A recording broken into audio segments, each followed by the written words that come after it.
Modibo Keïta, l'un des leaders les plus prestigieux de l'Afrique indépendante. Statue vivante de l'Afrique, écrivait de lui Jean Lacouture. Bamako, 20 janvier dernier. Fantassins, paras, chars de fabrication soviétique défilent devant lui et le commentateur des actualités maliennes y va de quelques couplets un tantinet téméraires.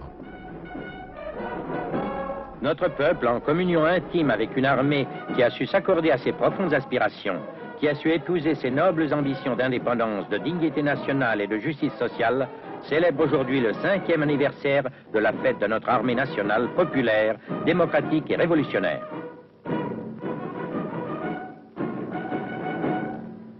Les soldats maliens et les agents de sécurité, officiers, sous-officiers, caporaux et hommes de troupes ont répondu à l'appel de la nation. Ils ont répondu à la confiance que le peuple malien a placée en eux et depuis, ils ont avec honneur rempli toutes les missions, toutes les tâches que la nation malienne leur a confiées. 30 novembre 1968, journée de notre visite. Les mêmes blindés surveillent les accès de Bamako. Des gouverneurs militaires administrent les 6 régions de ce Mali grand comme 2 fois la France, son ancienne métropole.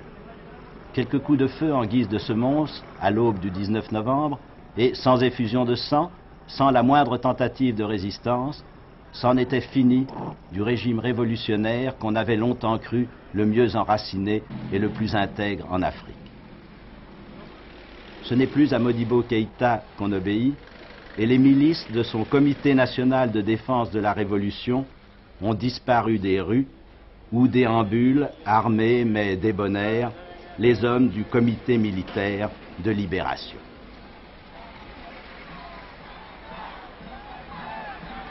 Le nouveau héros national, l'auteur du coup d'État, Moussa Traoré, lieutenant de formation française, n'a que 32 ans.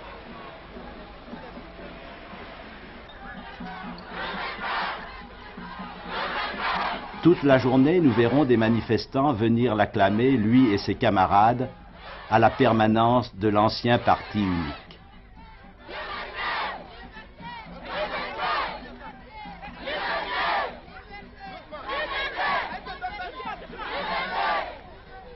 Car les militaires ont fait, paradoxalement, de la permanence de l'ancien parti leur quartier général, le siège du gouvernement et aussi une prison. Car, à l'exception de Modibo Keïta, les dirigeants déchus sont incarcérés ici, séparés de la colère et des clameurs de la foule par de simples portes à claire-voie.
Quelle était la raison principale de l'impopularité du régime? La raison principale était c'était les miliciens qui agissaient vraiment d'une façon brutale, comme Hitler en 1945, quoi. Aussi fort que cela? Oui, c'était pire que cela, si on peut même dire. C'est eux qui faisaient la loi? C'est eux qui faisaient la loi, en quelque sorte. À 2 h du matin, tu peux pas sortir en ville. Même chose, revenant 1 heure de temps après le cinéma, les miliciens ils vous rencontrent en cours de route avec une soeur ou bien avec une cousine. Ils vous demandent vos pièces d'identité, vos papiers de mariage. Si vous n'avez pas ça, ils vous prennent et vous amènent au camp. On était fatigués. Nos pères, nos mères, tout le monde. On n'avait plus de riches, ni de mille dans nos maisons. Sous l'Ancien Régime, on arrêtait beaucoup de gens. On arrêtait beaucoup de gens. J'ai même des camarades qui sont partis à Kidal. Qu'est-ce que c'est Kidal? C'était un endroit presque là où on tue les personnes. Vraiment, le régime de Modibo Keïta tuait des gens? Oui, il tuait vraiment des gens. Il a tué plus de 1000 personnes. Enfin, maintenant, c'est meilleur. Oui, c'est meilleur maintenant. Pour les mères de famille? Oui. Et est-ce qu'on a encore peur de la milice maintenant? Non, non, du tout. Et des militaires, on n'a pas peur? Non, non, non. Alors, où sommes-nous ici, monsieur le Nous Premier sommes ministre? à l'ex-permanence du parti, qui est devenu le siège du comité militaire de libération nationale. Vous n'avez pas voulu occuper le palais présidentiel? Non, non, pas pour le palais présidentiel. Nous avons préféré nous installer ici en attendant de nous organiser.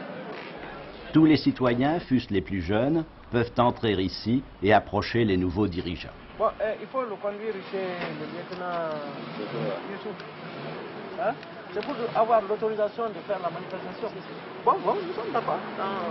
Manifestation en l'honneur du gouvernement. Oui, c'est pour essayer de nous poser le problème de l'enseignement parce qu'ils estiment qu'il faut procéder peut-être à une réforme de l'enseignement. Non. Ah, ils vous la demandent. Oui. Mais est-ce que les lycéens n'ont pas manifesté contre le gouvernement? Contre nous? Oui. Non.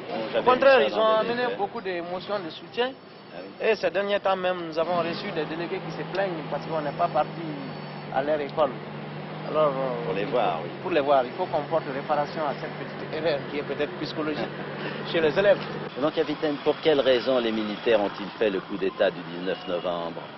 Eh bien, les militaires ont fait le coup d'État du 19 novembre parce que le 19 novembre, l'armée était persuadée que l'ancien régime ne répondait plus aux aspirations du peuple. C'est pour cette raison que les militaires ont procédé au coup d'État. La fraction de l'armée qui a mené le coup d'État au nom de toute l'armée a agi de sa seule initiative. Elle n'a été guidée ni par aucun dirigeant, d'où que ce soit. D'ailleurs, c'est ça qui fait que certains sont embarrassés parce qu'on se demande si l'armée a été, comme disent les gens, téléguidée par la droite ou par la gauche. Je dois vous avouer que le coup d'État est le résultat d'une certaine prise de conscience de notre armée devant les objectifs nationaux. Et à quels anciens dirigeants l'armée et la population en voulaient-elles plus particulièrement? Je dois vous dire que l'armée, aussi bien que la population, en voulait à tous les dirigeants qui méprisaient sa liberté et ses intérêts vitaux. À cet égard, il est certain que l'organisme de conception du régime ancien n'agissait plus pour les intérêts du peuple, mais agissait pour asseoir le pouvoir personnel d'un seul homme. Et certains de ces dirigeants seront-ils traduits en justice et dans ce cas-là, devant quelle juridiction? Certains seront traduits en justice conformément à la loi. Celui qui polarise la colère populaire et dont un slogan 1000 fois scandé dénonce le régime dictatorial, c'est l'ex-président Modibo Keïta, aujourd'hui emprisonné au camp militaire. Lui que la population acclamait chaleureusement durant les premières années de l'indépendance, il semble qu'il ne reste plus de voix au Mali que pour lui reprocher le culte de la personnalité instauré autour de son nom, de ses effigies présentes sur tous les murs comme sur les billets de banque. Ultime grief, avoir été le seul chef d'État africain à approuver l'occupation de la Tchécoslovaquie par ses amis russes, chez qui il venait de passer ses récentes vacances. Car les pays de l'Est avaient aidé considérablement cette démocratie socialiste africaine, édifiant au Mali des usines, des coopératives, des écoles de cadres. L'armée a-t-elle l'intention de garder le pouvoir? Et dans la négative, combien de temps estime-t-elle nécessaire d'y demeurer? Quand l'armée aura assaini l'économie et aura mis en place des institutions pouvant permettre le fonctionnement légal de la vie intérieure du pays, eh bien l'armée se retirera n'est-ce pas, du circuit et rentrera dans les casernes. Et quelle sorte de régime l'armée entend-elle mettre au pouvoir et par quelle procédure, mon capitaine? Eh bien, question de régime, c'est affaire du peuple. Nous sommes un gouvernement provisoire. Justement, le socialisme tel qu'il fut appliqué par les anciens dirigeants est-il condamné? Les masses n'ont-elles pas interprété votre prise de pouvoir comme la fin de ce socialisme? Enfin, nous ne pouvons pas affirmer que tel régime ou tel régime soit condamné. L'important pour nous, c'est de pouvoir donner à notre pays un système démocratique dans lequel il pourra se mouvoir librement. Alors, le socialisme sera l'objet du choix populaire. Nous ne pouvons lui imposer un régime politique. Avec les brutalités des milices, une situation économique déplorable expliquait le discrédit du régime déchu. La création d'un franc malien distinct de celui des États francophones voisins, l'institution de barrières douanières intérieures, avait engendré la pénurie tant sur les marchés que dans les magasins d'État.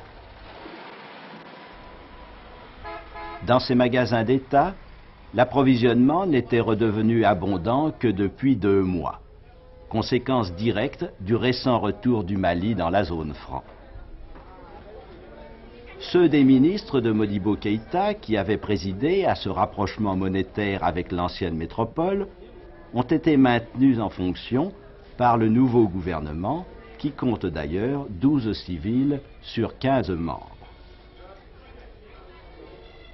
Le responsable des finances nous expose son cas personnel. Cela s'est passé très simplement et après l'intervention des militaires, nous étions tous plus ou moins consignés dans nos résidences et j'ai eu la surprise de voir 2 officiers qui sont venus me demander de bien vouloir reprendre mon service comme par le passé. Vous êtes donc confirmé comme ministre des Finances. Sur quels critères s'est-on fondé pour rappeler les anciens ministres? Je crois qu'on s'est fondé sur 2 séries de critères. Je crois d'abord critères de technicité, j'ose m'exprimer ainsi, et ensuite par le fait qu'on savait quand même à Bamako et dans l'opinion publique que certains d'entre nous n'étaient plus du tout d'accord avec les méthodes de gouvernement de l'ancien régime, étaient même en désaccord fondamental sur certains points essentiels. C'était votre cas. On dit même que certains ministres étaient sur le point d'être arrêtés. Le bruit en avait couru, mais en fait, je n'en ai pas eu la confirmation et la certitude non plus. Vous-même ne vous attendiez pas à une arrestation? Non, j'attendais à être démis un jour ou l'autre, mais pas à être arrêté. Est-ce que vous pouviez réussir avec le régime tel qu'il fonctionnait ou fallait-il un changement? À mesure que le régime se radicalisait et tombait un peu dans le verbalisme pseudo-révolutionnaire et accentuait la méfiance et la défiance, il était certain qu'on ne pouvait plus arrêter la dégradation de la monnaie. Donc la confiance est un facteur capital et le gouvernement ne la méritait plus. Non, ne méritait plus. Et le gouvernement actuel a-t-il déjà eu le temps de se pencher sur les problèmes financiers? Vous a-t-il confié l'entière responsabilité de ce secteur? Le gouvernement militaire, enfin pas militaire, le gouvernement actuel s'est longuement penché sur le problème. Nous avons fait des exposés très fouillés et j'ai été surpris de voir combien ces jeunes officiers s'intéressaient aux problèmes économiques, qui constituait, je crois même, l'objectif essentiel de leur action.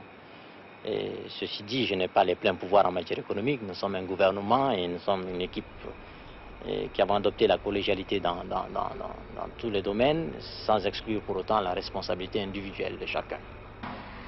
Toutefois, celui que le peuple nomme et acclame, c'est le président du comité militaire de libération nationale, le lieutenant Moussa Traoré, que nous rencontrons au soir de notre journée malienne.